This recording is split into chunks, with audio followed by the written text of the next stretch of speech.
Hello बच्चों, welcome back. This I am Prashant sir. This is the third lecture of space mission. I think first lecture, second lectures आपको बहुत अच्छे तरीके से समझ में आ रहेगा. In this lecture, we will discuss one of the most important topic of this lesson, and the topic is satellite launch vehicle. Students, नाम से क्लियर है कि सैटेलाइट जिस व्हीकल से लॉन्च होती है उसके बारे में हम डिस्कस करने वाले हैं. आज मैं आप लोग को बताऊंगा कि सैटेलाइट को लॉन्च कैसे किया जाता है. सैटेलाइट लॉन्च व्हीकल में there are the two types of the vehicle. मैंने आप लोग को बता चुका है, PSLV and GSLV. PSLV PSLV polar satellite launch vehicle, GSLV geosynchronous satellite launch vehicle. तो स्टूडेंट्स, ये जो लॉन्च व्हीकल होता है बेसिकली एक रॉकेट होता है. उस रॉकेट के थ्रू हम लोग सैटेलाइट को लॉन्च करते हैं. और ये जो रॉकेट होता है स्टूडेंट्स, इस रॉकेट को हम लोग 4 स्टेज के फ्यूल में लॉन्च करते हैं सैटेलाइट्स को. सबसे जो फर्स्ट स्टेज होता है, इनिशियल स्टेज होता है, उसको इसके अलावा 4 स्टेज और होते हैं स्टूडेंट. इनिशियल स्टेज को हम लोग बोलते हैं इग्नाइन इंजन. ये जो फर्स्ट इनिशियल स्टेज का जो फ्यूल होता है, ये स्टेज का फ्यूल क्या काम करता है, रॉकेट को अपथ्रस्ट प्रोवाइड करता है. मीनिंग ऑफ अपथ्रस्ट इज कि ये क्या काम करता है, ग्राउंड से रॉकेट को ऊपर की तरफ उठाता है. जब आप लोगों ने वीडियोस देखे रहेंगे सैटेलाइट लॉन्च व्हीकल, कुछ दिन पहले हम लोगों ने कुछ सैटेलाइट्स को लॉन्च किया था, रॉकेट को लॉन्च किया था मून के साउथर्न पार्ट को देखने के लिए, जैसा कि मैंने अपने लास्ट लेक्चर्स में भी बता दिया है. तो वो जो हम लोग देखते हैं कि जब इनिशियल में लॉन्च होता है रॉकेट, तो वो जो धुआं बहुत सारा निकलता है, एक्चुअली वो उस टाइम पे जिस फ्यूल का यूज करते हो यही फ्यूल होता है जिसका यूज करके हम लोग एक अपथ्रस्ट प्रोवाइड करते हैं रॉकेट को, और रॉकेट ऊपर की तरफ जाता है स्टूडेंट्स. नाउ व्हाट हैपेंड, उसके बाद क्या होता है, हमारा सेकेंड स्टेज का फ्यूल आता है. फर्स्ट स्टेज का फ्यूल आता है दिस वन. ये फर्स्ट स्टेज का फ्यूल जो होता है ये सॉलिड फ्यूल होता है.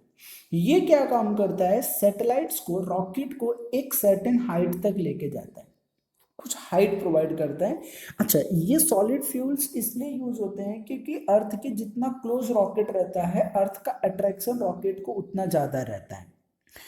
अब ये फ्यूल का यूज इसलिए किया जाता है कि ये फ्यूल रॉकेट को ऊपर ले जाने के लिए ज्यादा फ्यूल की जरूरत पड़ती थी. ये जो फ्यूल होता है वो ज्यादा एनर्जी प्रोवाइड करता है रॉकेट को, तो ज्यादा से ज्यादा एनर्जी का यूज करके वो ऊपर की तरफ जाता है. फिर आता है सेकेंड स्टेज का फ्यूल. ये क्या काम करता है, ये लिक्विड फ्यूल होता है. ये उसको एक स्पीड प्रोवाइड करता है और भी तेजी से. फिर थर्ड स्टेज. अब हाँ, अब यहाँ पे क्या होता है कि जैसे ये वाला इंजन का फ्यूल खत्म हुआ, ये वाला पार्ट, उसको सर्टेन हाइट, सपोज यहाँ तक गया, फ्यूल खत्म हुआ, तो इस पार्ट को यहाँ से डिस्टैच, जो हमारा स्पेस स्टेशन होता है, सॉरी लॉन्चिंग स्टेशन होता है, जहाँ पे साइंटिस्ट लोग सब बैठे रहते हैं, वहाँ से इसको डिस्टैच कर दिया जाता है by using remote control. As ये डिस्टैच होगा, ये अर्थ सरफेस पे नीचे ग्राउंड पे गिर जाता है. अब ये नीचे ग्राउंड पे गिरने के बाद अब ये स्टेज का फ्यूल इसको ऊपर लेके जाता है. फिर ये भी जैसे एक सर्टेन हाइट पे गया, इसका फ्यूल खत्म हुआ, इसको भी डिस्टैच कर दिया, ये भी ग्राउंड पे आके गिर जाता है. फिर इसके बाद आता है सेकेंड स्टेज. इसका फ्यूल इसको एक सर्टेन हाइट प्रोवाइड करता है. सर्टेन हाइट प्रोवाइड करने के बाद ये भी जब खत्म, इसको भी डिस्चार्ज कर दिया, ये भी ग्राउंड पे गिर गया. फिर थर्ड स्टेज का फ्यूल उसको एक सर्टेन हाइट ऊपर तक लेके गया, फिर उसका फ्यूल खत्म, उसको डिस्चार्ज कर दिया, उसको भी नीचे तक गिर गया. अब ये जो लास्ट 4 स्टेज का फ्यूल होता है, ये क्या काम करता है, हम सर्टेन हाइट तक, ये वो हाइट प्रोवाइड करता है, ये तीनों स्टेज के फ्यूल, जिसमें हमें सैटेलाइट्स को लॉन्च करना है. उस ऑर्बिट में सैटेलाइट रिवॉल्व कर उस ऑर्बिट तक लेके जाते हैं ये 3 स्टेज के फ्यूल.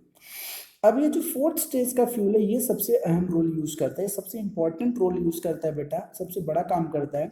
ये क्या काम करता है, जैसे हम लोग ऑर्बिट में पहुंच गए, नीचे से हम लोग क्या करते हैं, रॉकेट अभी ऐसे जा रहा था, इसको हम लोग रोटेट कर देते हैं 90 डिग्री से.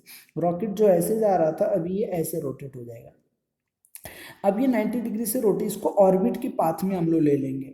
ऑर्बिट के पाथ में लेने के बाद ये स्टेज का फ्यूल क्या काम करता है, एक सर्टेन वेलोसिटी प्रोवाइड करता है। That velocity is called as the critical velocity. Formula आप लोग को ग्रेविटेशन टॉपिक में बता दिया गया है।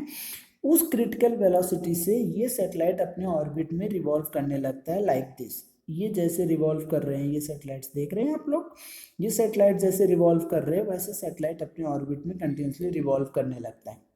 ये जो पार्ट होता है यहाँ पे सैटेलाइट को हम लोग टाई करके रखते हैं, अटैच करके रखते हैं। जैसे वो वेलोसिटी, क्रिटिकल वेलोसिटी अटेंड करता है, ये स्टेज का फ्यूल इसको भी डिस्टैच कर देते हैं, सैटेलाइट को भी इस रॉकेट से डिस्टैच कर देते हैं, सैटेलाइट अपने ऑर्बिट में फिर उसी वेलोसिटी से रिवॉल्व करने लगता है students.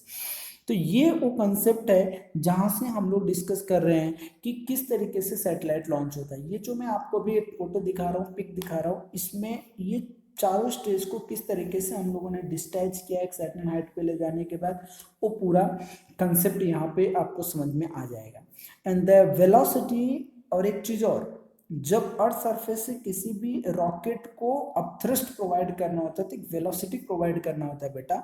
That velocity is called as the escape velocity and the formula for that escape velocity under root of 2gr। ये फॉर्मूला आप लोगों ने ग्रेविटेशन टॉपिक में डिस्कस कर लिया है, तो इसीलिए उसके बाद मैंने इसको स्टार्ट किया है क्योंकि ये उसी से रिलेटेड है। स्टूडेंट, जिन बच्चों ने अभी तक ये टॉपिक को, ग्रेविटेशन को नहीं पढ़ा है, अगेन जाके मेरे वीडियोस में ग्रेविटेशन को डिस्कस कर सकते हैं जहाँ पे मैंने एक्सप्लेन किया है इसके बारे में।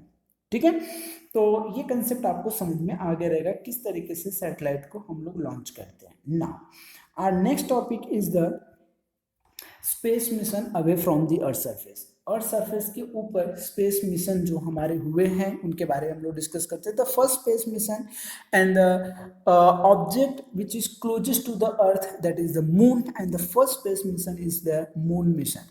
मून में हम लोग उधर पे जाते हैं, उधर के बारे में ऑब्जर्वेशन करते हैं, फिर ऑब्जर्वेशन करके उधर की इंफॉर्मेशन को गैदर करके लेके आते हैं। तो ये सब जो वर्किंग होता है इसी को हम लोग मिशन बोलते हैं। तो that is the moon mission.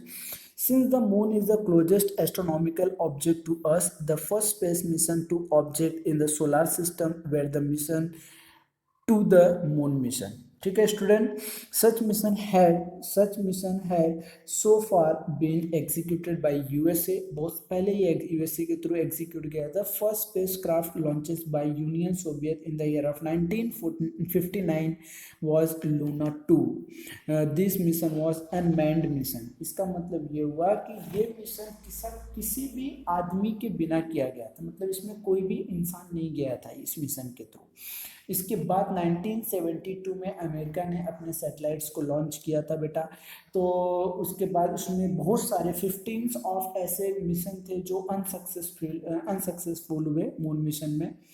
And later on in the year 2008 ISRO ISRO ने अपना फर्स्ट सैटेलाइट लॉन्च किया, that is the Chandrayaan 1।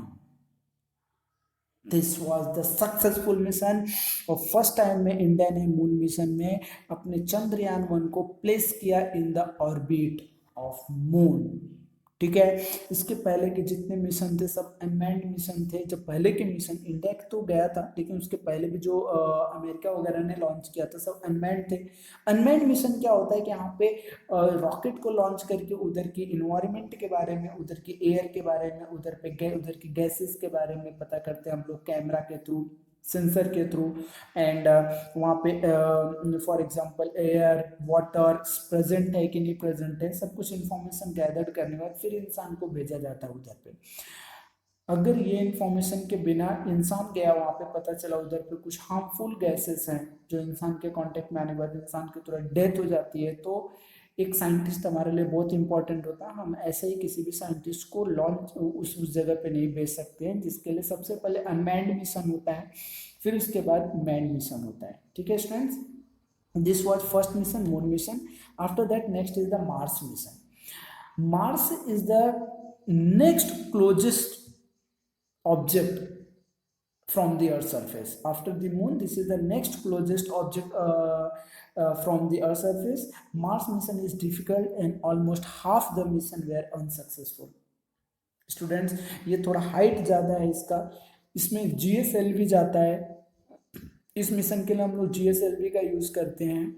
Jio stationery Jio synchronous जो लॉन्च व्हीकल है उसका यूज़ करते हैं स्टूडेंट्स। और ये लिटिल बिट डिफिकल्ट होता है, ये मैक्सिमम मिशन इसमें मोर देन हाफ मिशन जो अभी तक हुए उसमें से अनसक्सेसफुल रहे हैं, मतलब सक्सेस नहीं हुए हैं। लेकिन इंडिया ने सबसे बड़ी बात, हमारे अपनी इंडिया के हमें प्राउड होना चाहिए। ISRO perform in this mission is remarkable and we all must be proud of it. The spacecraft Mangalyaan, made by ISRO using minimum expenses, with launched in November 2013 and was placed in the orbit around the Mars in the September 2014. My dear student, ये जो Mars mission होता है ये GSLV के through possible होता है, लेकिन India ने एक ऐसा काम कर दिया जो पूरे वर्ल्ड ने नहीं कर पाया, ये PSLV के थ्रू लॉन्च किया था इसको। ये इम्पॉसिबल है लेकिन इंडिया ने करके दिखाया था। अगर आप लोग को इसको देखना है तो मंगल मिशन मंगल जो मूवी है उस मूवी को देखिए, आपको बहुत अच्छे तरीके से समझ में आएगा किस तरीके से हम लोगों ने इस मिशन को सक्सेसफुल किया था।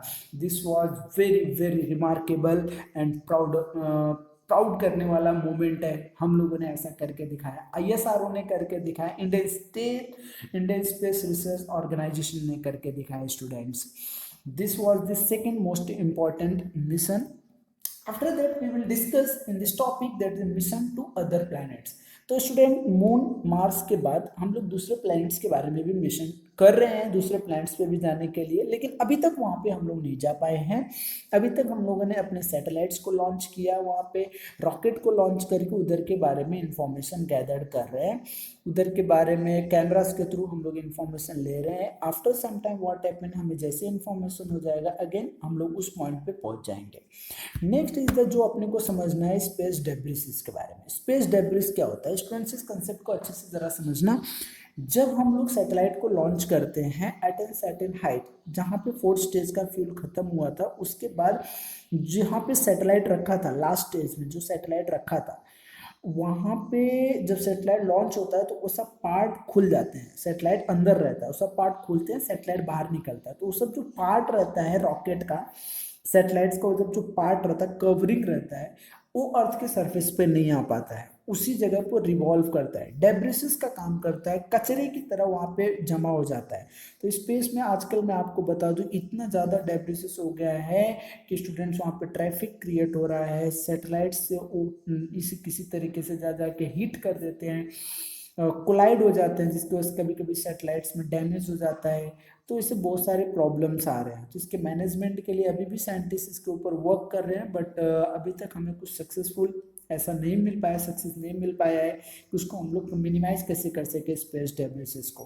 तो this is our topic space mission, and thank you students for watching this video, and your topic space mission gets over, and this was very very interesting topic। आप अपने टेक्स्ट बुक को read करिए। If you have any doubt you can ask your queries here, अपने comment box में डाल के अपनी queries भी डाल सकते हैं स्टूडेंट्स।